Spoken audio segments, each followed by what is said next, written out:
Hello बच्चों, आज हम पढ़ेंगे पाठ 2 राम लक्ष्मण परशुराम संवाद का दूसरा भाग। इसमें प्रश्नोत्तर देखिए। प्रश्न नंबर 1, परशुराम के क्रोध करने पर लक्ष्मण ने धनुष के टूट जाने के लिए कौन कौन से तर्क दिए। उत्तर देखिए। परशुराम के क्रोध करने पर लक्ष्मण ने धनुष के टूट जाने पर निम्नलिखित तर्क दिए।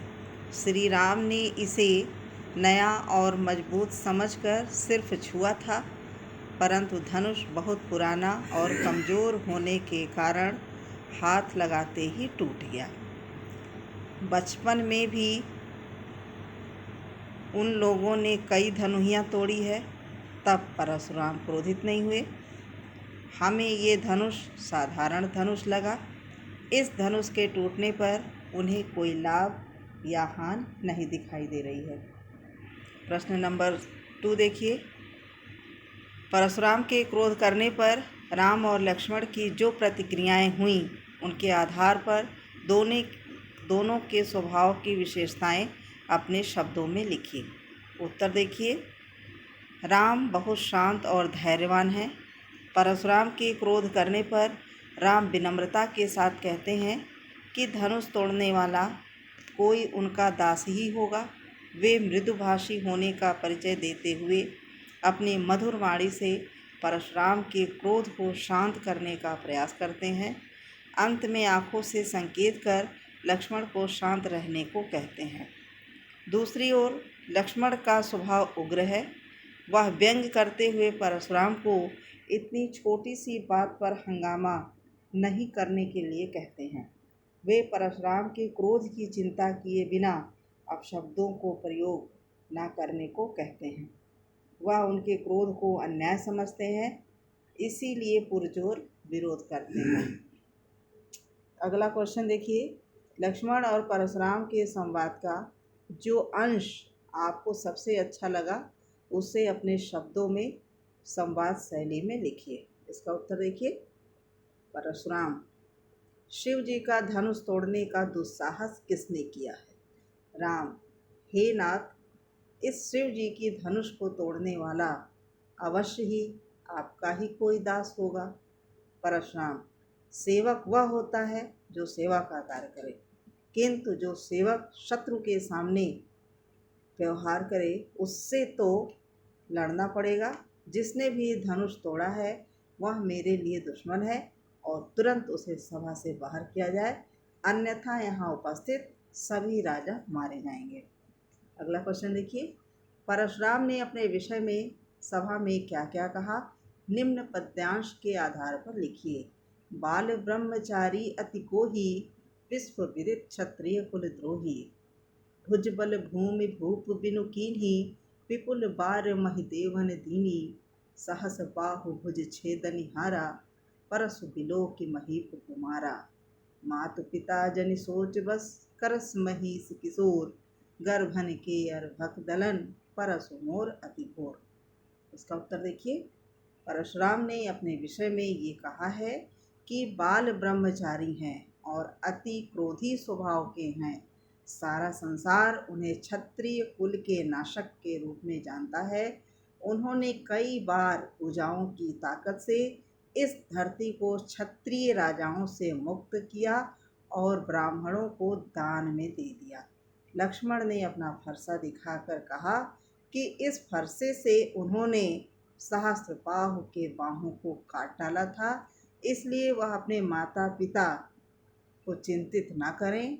उनका फरसा गर्भ में पल रहे शिशुओं का नाश कर देता है। अगला क्वेश्चन देखिए। लक्ष्मण ने वीर योद्धा की क्या क्या विशेषताएं बताईं? इसका उत्तर देखिए। लक्ष्मण ने वीर योद्धा की निम्नलिखित विशेषताएं बताई हैं। वीर योद्धा स्वयं अपनी वीरता का बखान नहीं करते, बल्कि दूसरे लोग उनकी वीरता का बखान करते हैं। वे युद्ध भूमि में अपनी वीरता का परिचय साहसपूर्वक देते हैं। वीर योद्धा शांत, विनम्र, क्षमाशील, धैर्यवान और बुद्धिमान होते हैं। वे खुद पर अभिमान नहीं करते और वे दूसरों का आदर करते हैं। अगला क्वेश्चन देखिए, साहस और शक्ति के साथ विनम्रता हो तो बेहतर है। इस कथन पर अपने विचार लिखिए। इसका उत्तर देखिए, साहस और शक्ति द्वारा हम अनेक काम पूरा कर सकते हैं। हालांकि इसमें अगर विनम्रता भी जुड़ जाए तो बेहद कारगर साबित होता है। विनम्रता हमें संयमित बनाती है, जिससे व्यक्ति की आंतरिक खुशी मिलती है। विनम्रता के भाव से विपक्षी भी उस व्यक्ति का आदर करते हैं। यह व्यक्ति कार्य को और सुगम बनाती है। अगला क्वेश्चन देखिए, भाव स्पष्ट कीजिए। बेहस लखन बोले मृदुबानी, अहो मुनीश महाभट मानी। पुनि पुनि मोहि दिखाओ कुठारू, चाहत उड़ावन भूपि पहाड़ू। इसका उत्तर देखिए, इन पंक्तियों में लक्ष्मण अभिमान में चूर परशुराम स्वभाव पर व्यंग्य करते हैं। लक्ष्मण मुस्कुराते हुए कहते हैं कि आप मुझे बार बार इस फरसे को दिखाकर डरा रहे हैं। ऐसा प्रतीत हो रहा है कि मानो आप फूंक मार करके पहाड़ को उड़ाना चाहते हैं। अगला देखिए, यहाँ कुम्हड़ बतिया को नाही, जे तर्जनी देख मर जाही। देख कुठारु सरासन बाना, मैं कछु कहा सहित अभिमाना।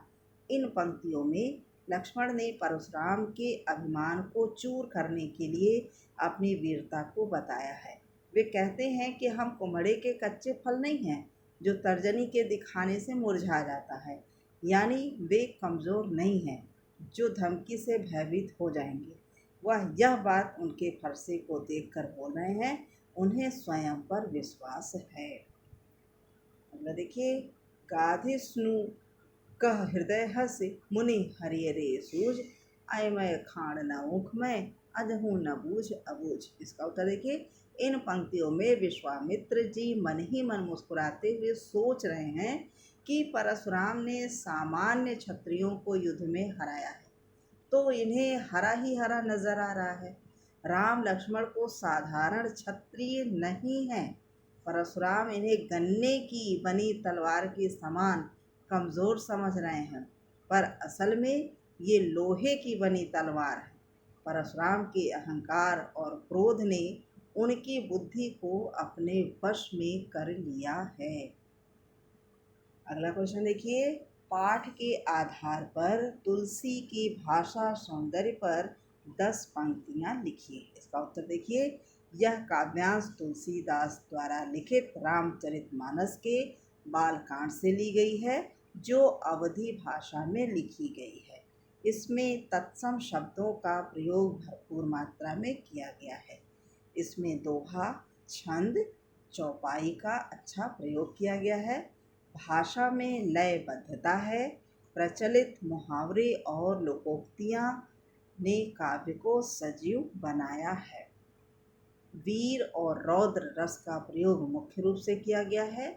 कहीं कहीं शांत रस का भी प्रयोग हुआ है। अनुप्रास, उपमा, रूपक, उत्प्रेक्षा और पुनरुक्ति अलंकार का सुयोजित ढंग से प्रयोग हुआ है। व्यंग्यों का प्रयोग अनूठा है। प्रसंगानुकूल भाषा का प्रयोग किया गया है। अगला क्वेश्चन देखिए, इस पूरे प्रसंग में व्यंग्य का अनूठा सौंदर्य है, उदाहरण के साथ स्पष्ट कीजिए। इसका उत्तर देखिए, तुलसीदास द्वारा रचित परशुराम लक्ष्मण संवाद मूल रूप से व्यंग्य काव्य है। उदाहरण के लिए, बहुधनुहि तोरी लरिकाई, कबहु न असरिस कीन्ह गोसाई। लक्ष्मण परशुराम जी से कहते हैं कि हमने तो बचपन में बहुत सी ऐसी धनुइयाँ तोड़ी है, परंतु तब आप हम पर इतने क्रोधित कभी नहीं हुए। मातु पिता जनि सोच बस, करस महिष किशोर, गर्भन के अर्भक दलन, परस मोर अति घोर। परशुराम जी क्रोधित होकर लक्ष्मण से कहते हैं कि अरे राजा के बालक अर्थात राजकुमार, तू अपने माता पिता के बारे में सोच। यह जो मेरा फरसा है बहुत भयानक है। यह गर्भ में पल रहे बच्चों का भी नाश कर देता है। अपने मुँह तुम आपन करनी, बार अनेक भांति बहुबरनी। परशुराम द्वारा की जा रही खुद की बड़ाई को लक्ष्मण अपने मुँह मियाँ मिट्ठू बनना कहते हैं। मिले न कबहु सुबठ रन गाढ़े, द्विज देवता घरही के बाढ़े। लक्ष्मण कहते हैं कि आपका सामना कभी योद्धाओं से नहीं हुआ है, इसीलिए आप घर के शेर हैं। अगला क्वेश्चन देखिए, निम्नलिखित पंक्तियों में प्रयुक्त अलंकार पहचान कर लिखिए। बालक बोले बंधौ नहीं तो ही, अनुप्रास अलंकार है। बालक बोले बंधौ में ब वर्ण की एक से अधिक बार आवृत्ति हुई है, इसलिए यहाँ पर अनुप्रास अलंकार है। कोटि कुलिस सम वचन तुम्हारा, अनुप्रास अलंकार। कोटि कुलिस में क वर्ण की आवृत्ति बार बार हो रही है। उपमा अलंकार, कोटि कुलिस सम वचन में उपमा अलंकार है, जो कि परशुराम जी के वचनों की तुलना वज्र से की गई है और वाचक शब्द सम का प्रयोग किया गया है। अगला देखिए, तुम तो काल हाँक जनु लावा, बार बार मोहि लागु बुलावा। उत्प्रेक्षालंकार, काल हाँक जन लावा में उत्प्रेक्षालंकार है, यहाँ जन वाचक शब्द है। पुनरुक्त प्रकाश अलंकार, बार बार में पुनरुक्त प्रकाश अलंकार है, क्योंकि बार बार शब्द की 2 बार आवृत्ति हुई है। अगला देखिए, लखन उतर आहुत सरिस, भृगुबर को सोन कृषाणु, बढ़त देख जल संवचन, बोले रघुकुल भान।